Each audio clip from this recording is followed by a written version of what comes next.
All right, so today I'm with Will Rand, someone I've collaborated with on a number of different projects. Will, how are you doing today? Doing great, Rob. It's a little bit thunder and lightning here in beautiful upstate New York. Hopefully we don't lose power.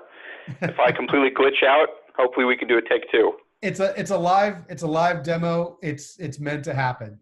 So Will, I'd love for you. I mean, you've got this open source verification tool that I think is really interesting. Before we dive in and actually have you show the product, I would love to kind of have you share some of your background on where you're coming from, what you've done in the industry before. Sure. I've been in online advertising probably for about 10 years now. I've worked on the agency side. I've worked on the publisher side. I've worked for ad networks. I've done consulting projects with DSPs and big publishers and small publishers and verification companies. And I've kind of seen how the sausage gets made in sort of every part of online advertising. That doesn't make you want to jump out a window sometimes. I don't know what would, but that's a joke for the people listening in at home. But, but ultimately, how I sort of came to this particular project is, when working with publishers, I also do a lot of audience acquisition. Okay, another way of saying buying traffic. Okay, you and I have worked on a couple projects together. We typically work on the RevOps, ad operation side of things. Okay, but for some of my clients, once we sort of pushed as far as we can in terms of monetization, is sort of say, well, if we're doing pretty well with monetization now, what can you do to help our site grow? How do we get more visitors to come to the site? And that means audience acquisition. And so my acquisition journey started quite a few years ago. And I basically tested out every single traffic vendor known to man. I bought from Google, I bought from Snapchat, I bought from Facebook, Outbrain, Taboola, different types of incentivized traffic, pop traffic. I've also gone on LinkedIn and like, oh, you seem interesting, guy in the traffic sellers marketplace. Why not? Let's give you a shot, right? And you send out a note on LinkedIn, hey, who's selling traffic? And you get a ton of inbound, and most of it is, you can imagine, is quite bad. All right. Typically, when you're buying traffic, you get what you pay for. All right, and sort of below a certain rate, it's almost always invalid traffic.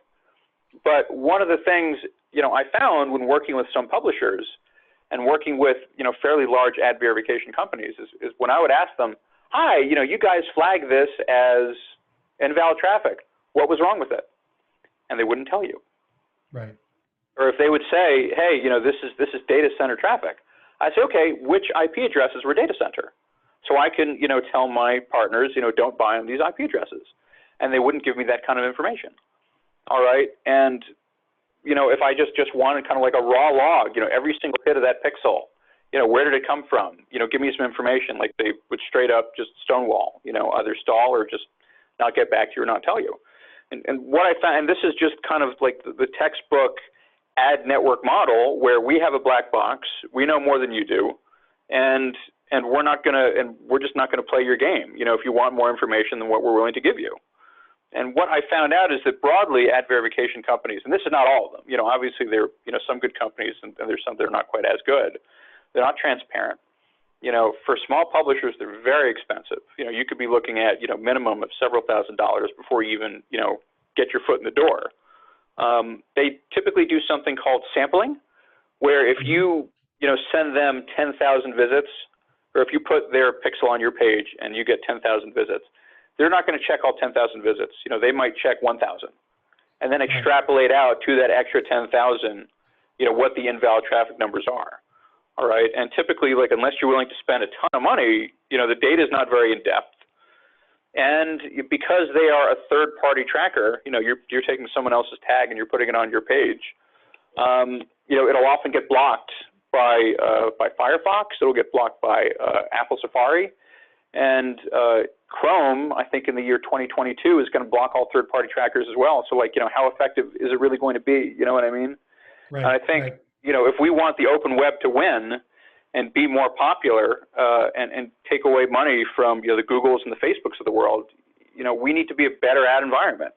And I think a tool like this that shows that that essentially stops invalid traffic from happening, and can have an ad verification tool that's essentially open and free and self-hosted would be just a really good thing. And like if a product like that didn't exist, you'd have to invent it, and we essentially have. So that's the background.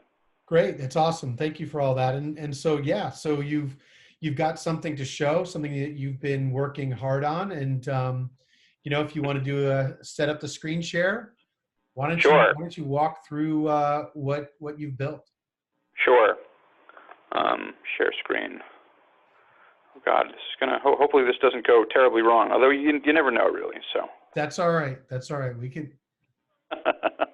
So I'm going to share my entire screen. Okay. Yes. All right, and this is just a standard Google homepage. All right, the product is a self-hosted first-party ad verification tool that's open and completely free. Okay, that's the goal.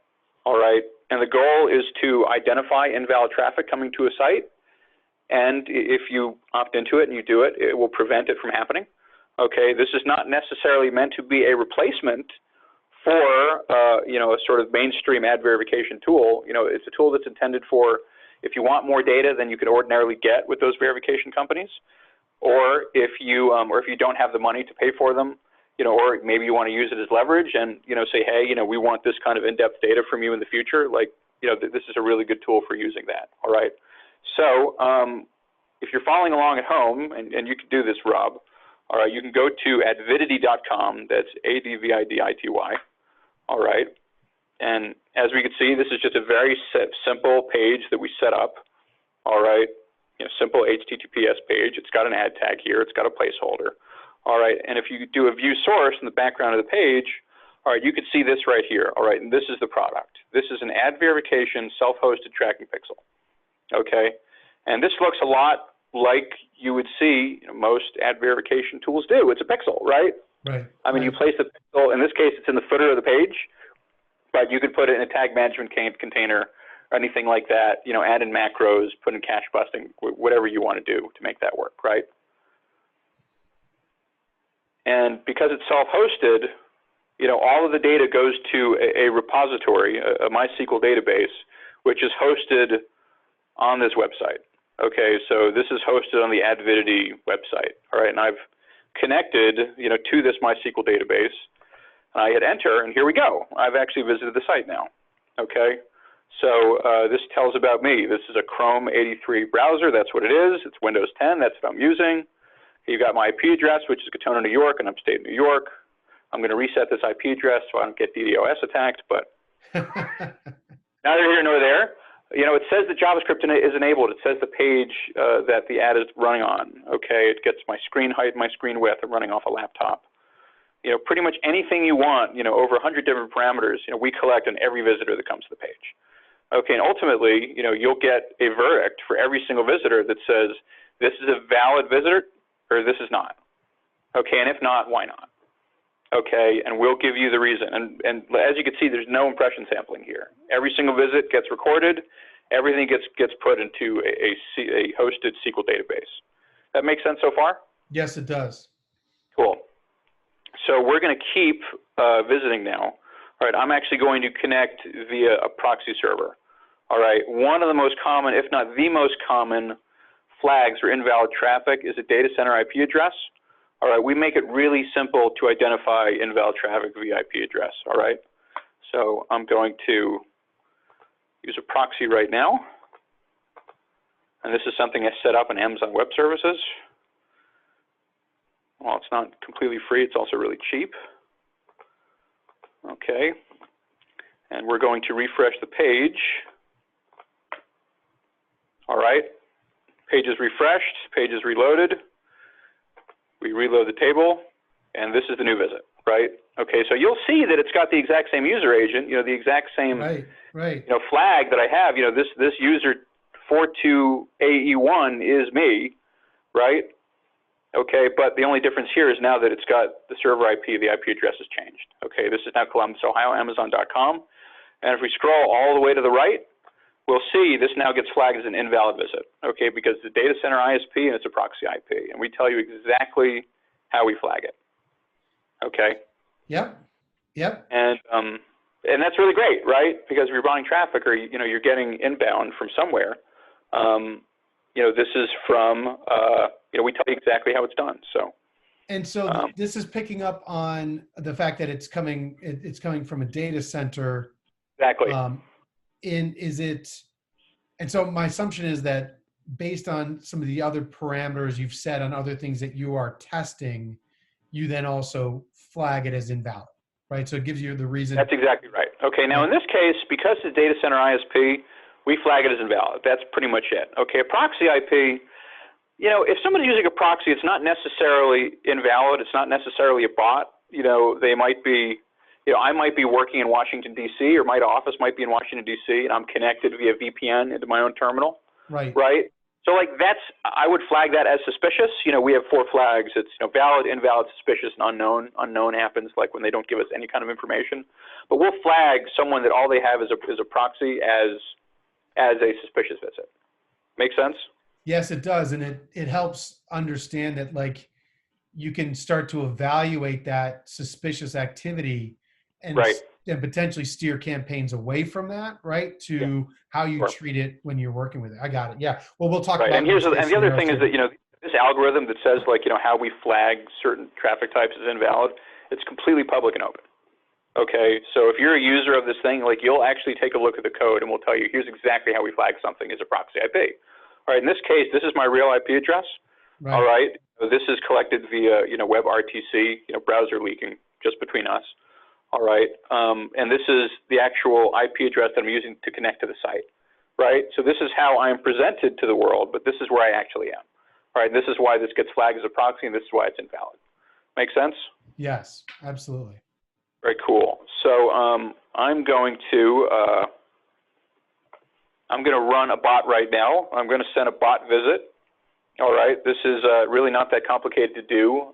This is just a very simple automated web browsing framework. I'm using Selenium, but there are ones such as Puppeteer or Phantom.js, which are really popular, where you can essentially send visits to a website. Makes sense, right? So we're just going to send a regular bot visit. You're going to see a browser window open. It's going to hang there for about 5 seconds.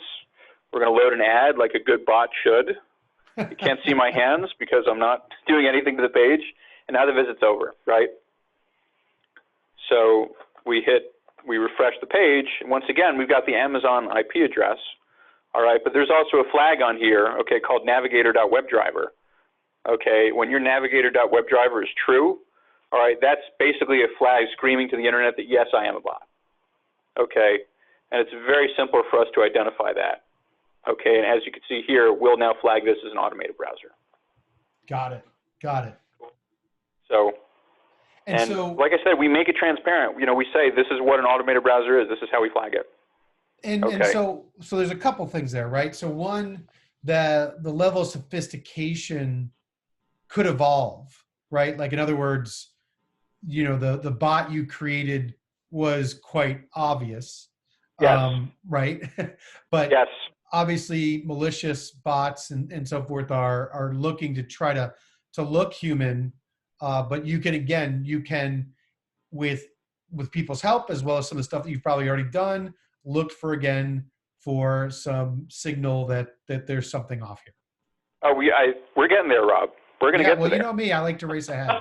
So you keep going. I hear you. But yes, it's everything that you said is true. And on top of that, because we're collecting so much information, if something also becomes a really interesting signal that's sort of likely bot, we can include that in the algorithm as well. So, this is certainly not a finished product.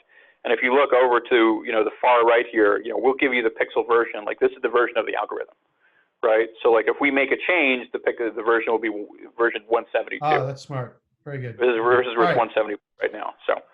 So the next visit, I'm going to do a headless visit, okay? And the headless visit, okay, is the exact same thing that I just did, but you're not going to see it on the screen, okay? Instead, it's going to be running far in the background, okay? And if somebody's running a scraper or if somebody's running some sort of bot, more often than not, it's a headless visit, okay? Because it's a lot less memory intensive to run that, okay? So we ran this bot.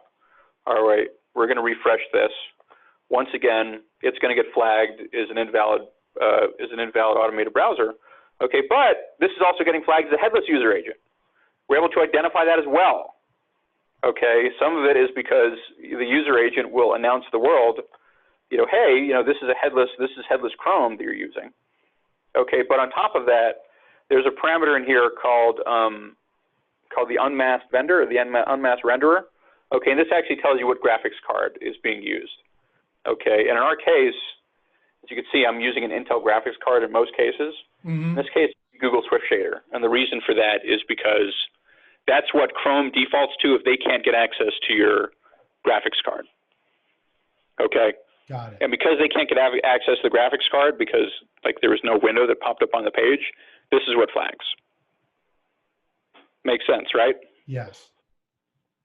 And once again, we flag that. We'll say, not only is this a headless user agent, we'll also say this is a suspicious graphics card too, because like it's unless you have got like a really cruddy computer, and I have a few of them because I've tested it out, but unless you have a really poor quality computer, you're more often than not going to have a graphics card.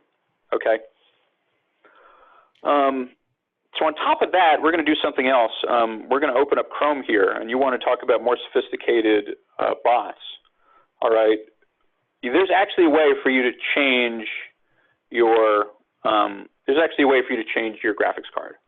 Okay. And if you were to load a browser extension, you could look like your Firefox browser. You could look like your Linux browser. You could look like, you've got a different graphics card that's running on your page. All right. So we can load a,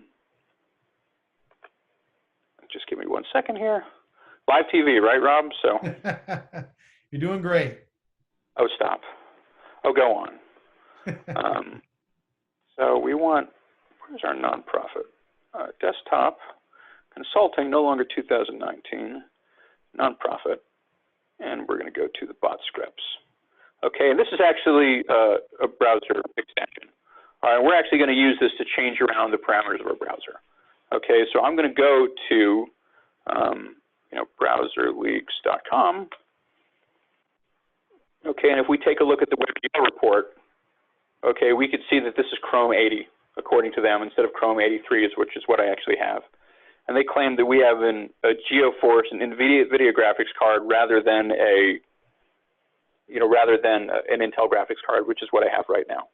Okay, so if I were to go back to this page, now that I've got the browser on, maybe just to be safe, I'll close out of this entirely. All right, and just load up. And we want to make sure that the extensions are on. We've got this extension that's running, okay? And when we go to Advidity.com, once again, the thing loads. Once again, we've collected this information. All right, but now we can identify it as a spoofed user agent. Okay, and we know it's a spoofed user agent because we've actually collected live data of what, a Windows 10 Chrome 83 graphics card, how it should present itself. And this right here is the hash of a normal browser. All right, and but it's not a NVIDIA browser. It's not Chrome 80 rather than Chrome 83. So this is a spoofed browser. Okay, and we're going to flag it as such. All right, and this is almost always flagged as invalid traffic.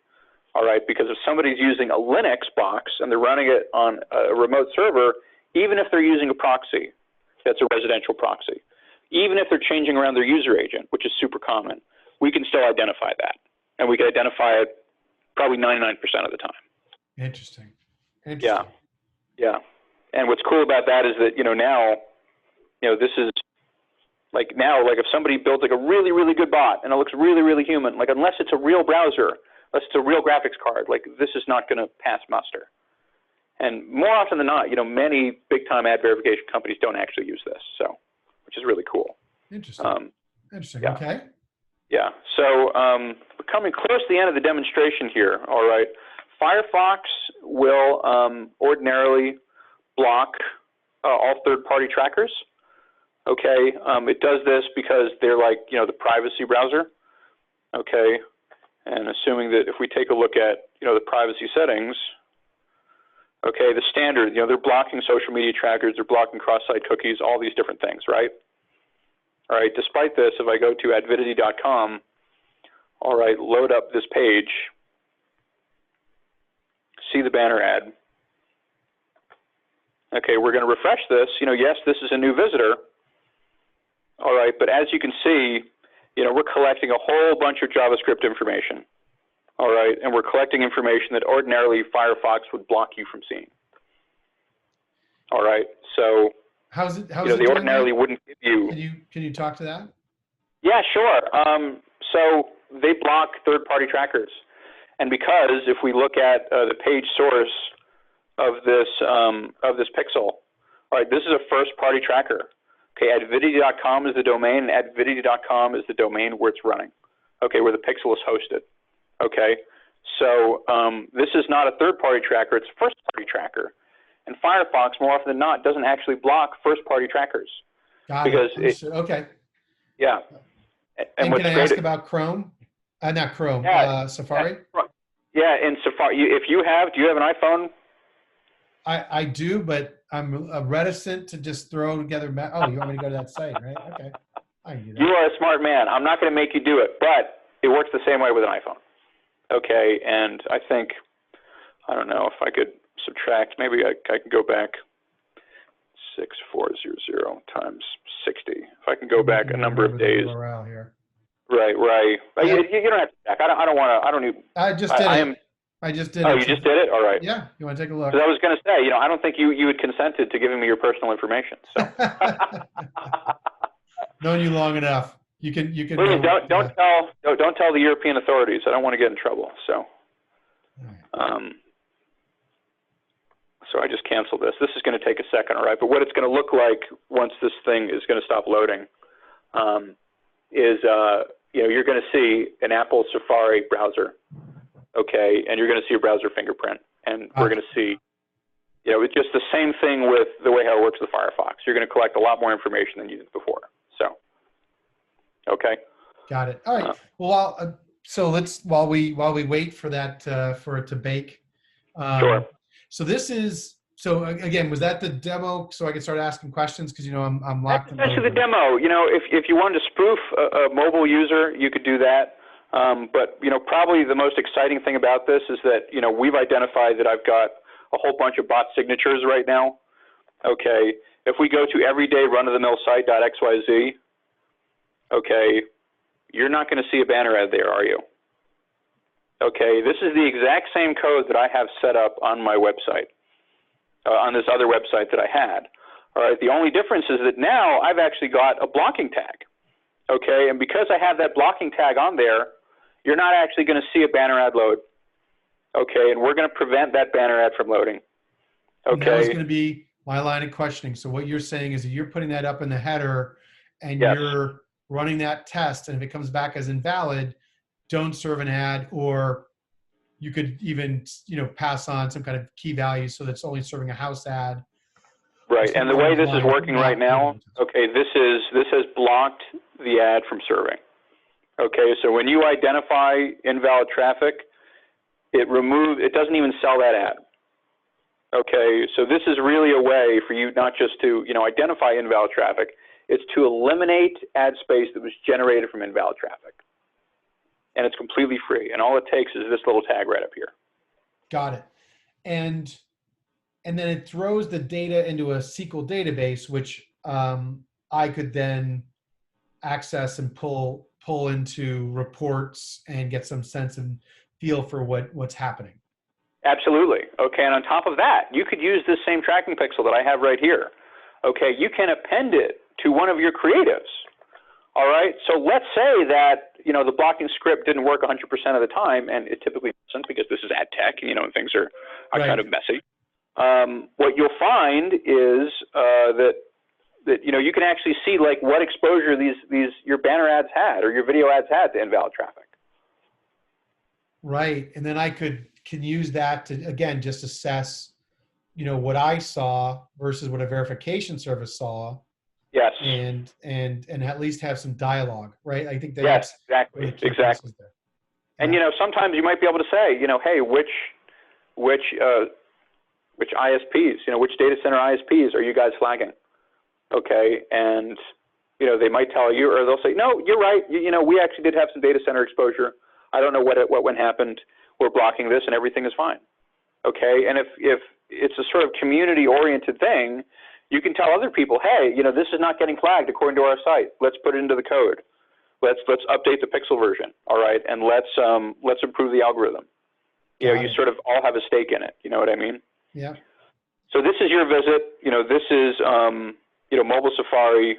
Okay, it's got an iPhone. I'm going to see if I could scroll very quickly past so we don't have to see your IP address. All right, but I just want to know that I'm valid. I like being validated, You like being validated. Who doesn't? This will get flagged as a human. You're a valid visitor, Rob. Congratulations. Yes. I love but it. like all this third-party data, Canvas data, your local, your media devices. Okay, all this stuff, your Apple GPU, this is the graphics card. Ordinarily, Apple blocks all this from third-party trackers because this is a first-party tracking pixel. It's perfectly fine. That makes sense? Yes, because you're sorry. Okay. Right. So you could actually, in fact, if you use this, you can collect a lot more information that most verification companies can't even collect, And so, all right. See, now I'm feeling that need, Will, so this is, and again, I want to talk about the business model and what you want and what you need. Sure. But we'll get to that in a second. But what I'm hearing is I can put this one piece of code. I tend not to like that statement, but in this one, I think you got me where there's a value there, right? I could even build. In order for you to use it, okay, and like we do have a third-party tag that we could give you.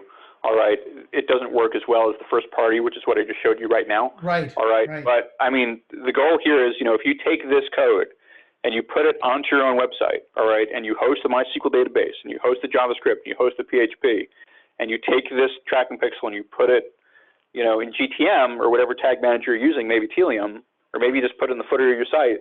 Okay, it will work the exact same way that I'm showing you right now. Well, that's what I was thinking, right? So set that up, put that on my pages so I can start to see what I can see, right? Yes. Like just get that sense, and then test it in the header. And then again, either I'm just taking the approach of just blocking that stuff, or I'm rerouting away from, let's say, direct advertisers to whatever, right? So I can pick up all of that stuff and then I can just do it. And again, it's sure. Yeah, and if you want to serve house ads, that functionality is built in as well if you wanted to. So. Got it. Very, very cool. Very cool. All right. So, you mentioned this is free. So yeah, what are you doing, Will? What is I have this? some advisors that tell me I should use the term no cost instead of free because, it sounds better. I don't really know why, but I get it. The intention here is to set it up as a 501c3 nonprofit. The goal here is not to make money. Okay, the goal here is to improve online advertising. It is to improve the open web. Okay, it is to help out the publishers that can't afford the big ticket verification companies, or for bigger publishers that want more data. All right, the goal here is to help eliminate ad space that was generated from invalid traffic. Okay, so when you say what's the business model, there is no business model. All right, I'm not making any money off of this. All right, now, okay, if you would like to participate, all right, we want more users. Okay, we've got a good number of users that are using the product right now. We want more. Okay, we want to continually test this. All right, and improve it. Okay, we need evangelists, people that say, hey, this seems like a really great tool. You guys should also use it. We would like additional development help if somebody's willing to lend their time. Then we'd be happy to take more hands on keyboard. All right, or if you just want to make a donation. All right, we're more than happy to take donations. We're in the process of setting up a 501c3 nonprofit right now. All right, in the meantime, either any donation would either not be tax deductible, or we would have to partner with another 501c3. And we've spoken to a bunch of them, and almost everyone we've shown the product to loves it. They just want to figure out how they fit into it. Right. And then of course if someone wants your assistance with this, with the product or whatever, you would consult. You can consult and help them on this. Oh, sure, yeah, and obviously, the squeaky wheel gets the oil. If someone says, we're willing to contribute in order to get your help, in order to get this set up the right, the right databases, maybe have some kind of front end or something, I'd be more than happy to help with that. All right, but ultimately, it works without any of those things. And that's something I just want to make sure, kind of reiterate on. Like, again, yeah, there's no dashboard here. There's none of that. This is the underpinning open source code for this, to which people can build upon.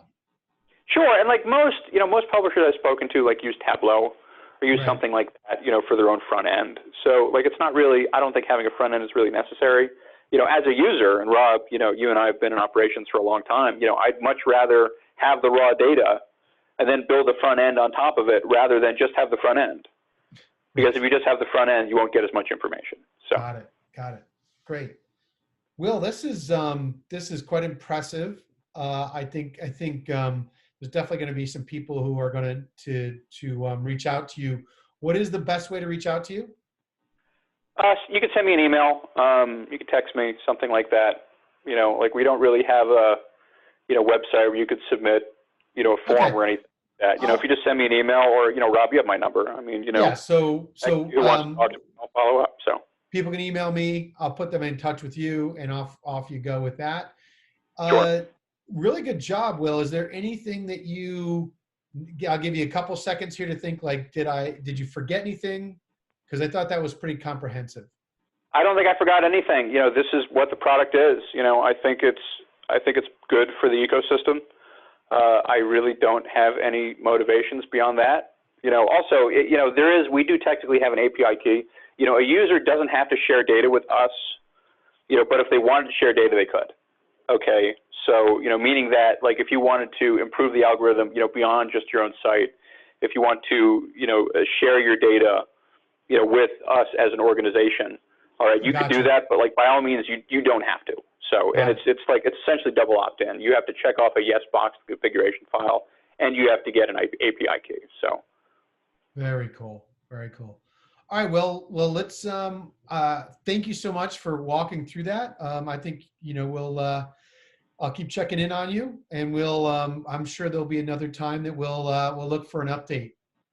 Excellent. Thank you, Rob. Thank you for taking the time.